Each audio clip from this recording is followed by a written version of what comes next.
தாய்மொழியை விட்டு அப்புறப்படுத்தி தாய்மொழியை படிக்க வாய்ப்பு இல்லாமல் இருக்கிறது மிகப்பெரிய கொடுமை, பெரிய இன அழிப்பு. தம்பி, மறுபடியும் சொல்றேன், ஒரு போரை நடத்தி ஒரு நாட்டை அழிக்கிறீங்க, ஒரு இனத்தை அழிக்கிறீங்க. ஆனால் இப்போ ஒரு 1000 பேரை விட்டுட்டீங்க. இப்ப எங்களை ஈழத்துல அழிச்சிட்டீங்க, என் நாட்டை அழிச்சிட்டீங்க. ஆனால் எங்கள கொஞ்சம் பேரை ஒரு 10 லட்சம் 15 லட்சம் பேரை விட்டுருக்கீங்க. என் இனம் உயிர்ப்பிச்சிடும். இப்ப எங்களெல்லாம் போர் நடத்தி அழிச்சிட்டீங்கன்னா, ஒரு 1000 குடும்பங்களை விட்டீங்கன்னா கூட நாங்க என் மொழி என் இனம் உயிர்ப்பிச்சிடும். ஆனால் என் மொழியை அழிச்சிட்டீங்கன்னா என் இனம் எப்படி வரும்?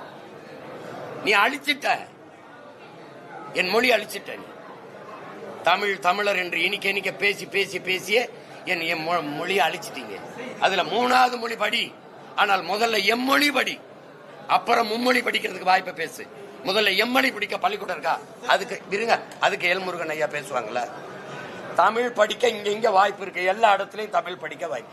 எல்லா பேர் அறிஞர்னு சொல்றது என்ன? இன்னைக்கு ஐயா மயில்சாமி அண்ணாதுரை சொல்றது என்ன? உயர்கல்வி வரை பயிற்று மொழி தாய்மொழி தான்.